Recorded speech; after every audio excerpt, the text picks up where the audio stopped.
Well, when Notre Dame's offense takes the field against Ohio State September 3rd, they'll be led by quarterback Tyler Buchner, the sophomore who was announced as QB1 over the weekend. While he hasn't been a starter, he was on the roster in 2021, did appear in 10 games, only threw 35 passes, completing 21 of those for just under 300 yards, 3 touchdowns, but 3 interceptions. Most of his damage coming with the legs there in that run game when it comes to that dual threat QB. So new head coach Marcus Freeman rolling with him, and the Irish, they don't have anything crazy on their schedule outside of course, Ohio State at the beginning of the season. Then you look at the second half there in November, you got Clemson on the 5th, and then ending the year there when it comes to Lincoln Riley and USC, the new look Trojans, November 26th. It's happening here, college football senior writer Barrett Sallee here on HQ. And Barrett, Tyler Buchner named QB1, more of a runner than a passer based on what we saw last year. How does he kind of fit this mold of this offense here with Marcus Freeman and crew? Well, to me, it says that Marcus Freeman is not going to change what works at Notre Dame. You go back and look at the Brian Kelly era, they have to have a quarterback who at least is a threat to run more than just a willing runner. And I think what we saw last year from Buchner is that that's exactly what he was. That's what he was used as last year, as the change-up quarterback, as a guy who can make things happen on the ground. And I think from all accounts, the passing acumen is there. He just didn't get a chance to show it last year. And I think it was smart for Marcus Freeman in his first year to create some stability, to flat out say, hey, look, this is our guy. Ohio State's in 2 weeks. We don't need to worry about keeping secrets. Everybody knows it's going to be Buchner anyway. Let's go ahead and get him the majority of the first team snaps for the next couple of weeks going into that game versus the Buckeyes, which in all likelihood could make or break Notre Dame's playoff chances. So I like Buchner. He brings some dynamic nature to his game, which I think shows that not much is going to change in South Bend. You mentioned Brian Kelly, of course, no longer there at LSU, taking over the helm with the Tigers, looking for his QB1. You got Miles Brennan there, Jaden Daniels, the front runners, but what are you hearing about that competition?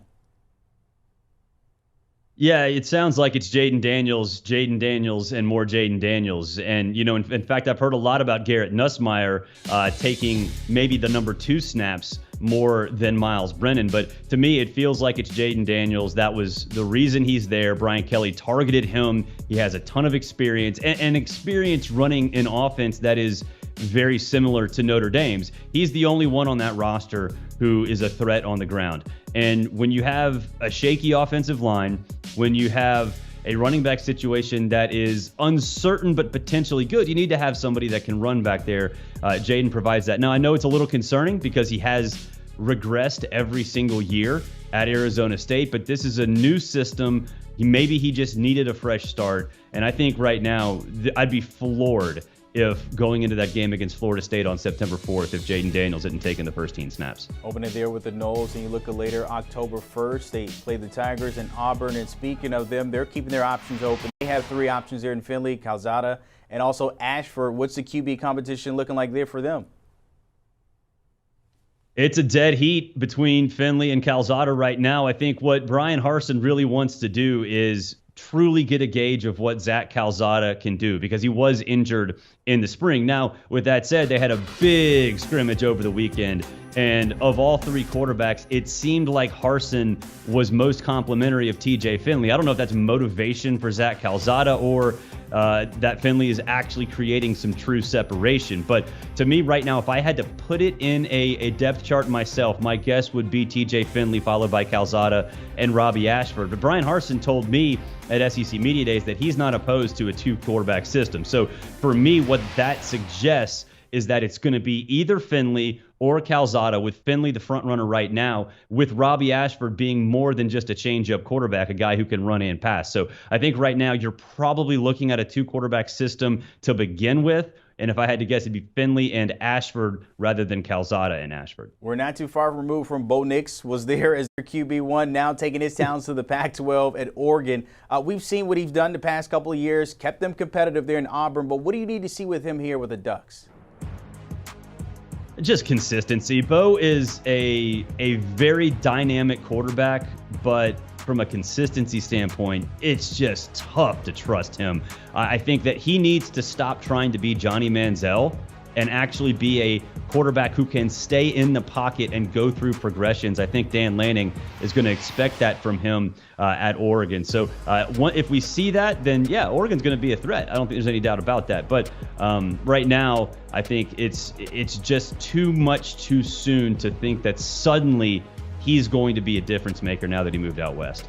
Has a chance to show off that arm and maybe a different style of offense there. We'll see how the Ducks do in that Pac-12. So question marks around that conference there. All right, the first AP poll will be released today. We know the usual suspects of Georgia's, the Alabamas will be at the top. What are you expecting here? Anything earth-shaking here, or what are you looking for? Yeah, I think you're going to see Texas A&M higher than it was in the coaches poll last week, where they were ranked 8th. And I think it's because from a media member perspective, from an AP voter perspective, I think there's more buzz around College Station than there is around the coaching industry, because I think, and I agree with the coaches, I think that the roster is not as talented, or not as deep anyway, as it needs to be in order to be a top 5 team. But AP voters seem to have fallen in love with the Aggies. So I would expect them probably to be 6th, maybe 5th.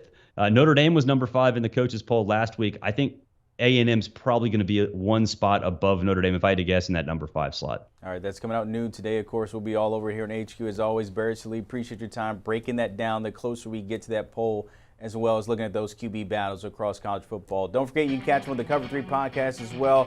The guys in that mailbag talking Cam Newton's 2010 run, QB battles, and more. Plus, Travion Williams talks teaching NIL and Aggies in 2022. You just heard Barry talk about it, but the guys on Cover 3, download and follow, talking about it as well. Do you want a sports network that delivers everything that matters about the game? The highlights, the picks, the instant analysis, no yelling, no fake debates, no politics. Hit the subscribe button and never miss a moment.